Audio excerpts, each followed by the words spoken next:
Today I'm going to tell you what it's like to date a prostitute. And let me start by saying I absolutely loved it and I would definitely do it again. But first, let's make one thing very clear because I know exactly what you're thinking. She's only with you for the money. And you could be forgiven for thinking that. But they weren't with me for the money, and I'm going to tell you exactly how I know that. So let me set the scene for you. At this point in time, I was extremely broke. I lived in the slums of Asia in a disgusting little one-bedroom apartment. I'm talking paint peeling off the walls, no air conditioning in the boiling heat, a toilet you have to flush by hand, and I only ever ate cheap street food. Now these girls all had way nicer apartments than me, and if they saw how I lived and came back to see me a second time, it was certainly for me and not for my luxurious lifestyle. So, did I ever give these girls money, treat them to a lavish lifestyle, take them for fancy dinner dates or holidays? Not even once. In fact, most of the time it was the other way around. These girls literally had more money than they could spend. They would send a whole lot of money to their families, they'd get their hair done at the finest salons, drink 5 barista coffees a day, eat at fancy restaurants, buy all the clothes and shoes they could carry, and they'd still be left with a pile of cash that they couldn't figure out how to spend every single day. These girls would call me up and say, "Hey, can I spend the night with you?" And if I was alone, I'd say, "Sure, why not?" And every time, there was always something. For example, they'd ask me, "How many cigarettes do you have?" And I'd say, "Oh, a couple."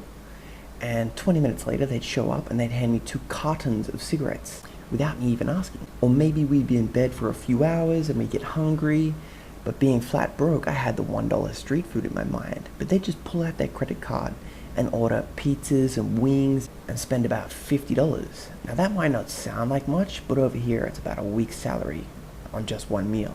On top of this everyday spending, they would just shower me with gifts on a regular basis, which, if you're from a Western country like me, is not something you're accustomed to. This is surprisingly the main reason I enjoy dating hookers so much. One thing that always prevents me from bonding on an emotional level with a woman is the lies. And not their lies, my lies. Normally, when you're dating and you charm a girl on the first or second date and you're going back to your apartment, the majority of the time they're going with you because they like you and you've made them feel something with you. But the last thing they want to be is another notch on your belt. One of the telltale signs that a girl likes you a lot is they will start asking questions like, "How many girls have you slept with?" If my reply is 332, well, it's pretty much game over. However, if you're dating a hooker, you can be pretty certain she doesn't care and her numbers are probably higher than yours.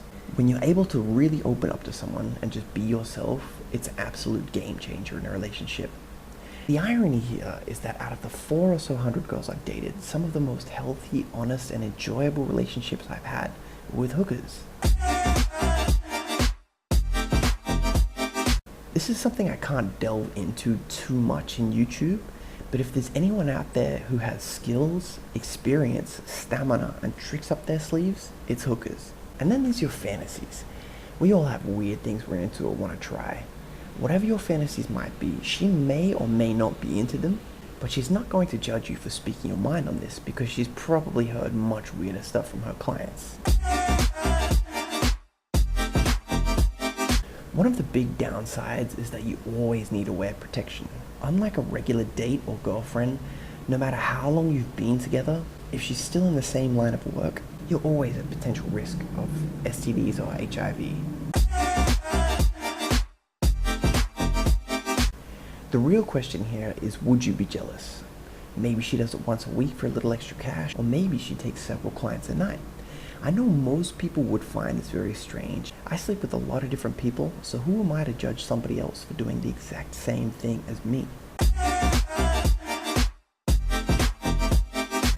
One thing you may not have considered is the odd work hours. Most people have a 9-to-5 job, but majority of the time, these girls would wake up at around 2 or 3 p.m. and work from about 6 p.m. to midnight. Again, this is something that was a benefit to me as I had the same backwards sleep patterns as the girl, so it was always good to have someone to hang out with while everyone else was asleep. All in all, I've dated about 6 prostitutes.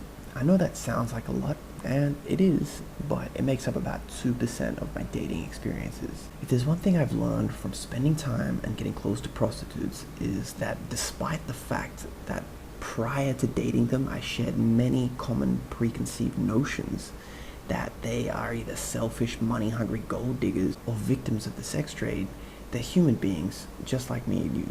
It's easy to judge them and see them as outcasts from society, especially when there are so few people in their corner advocating on their behalf. But they are real people with dreams, aspirations, desires, and feelings just like everybody else. And I now have a much greater respect for women in the sex industry.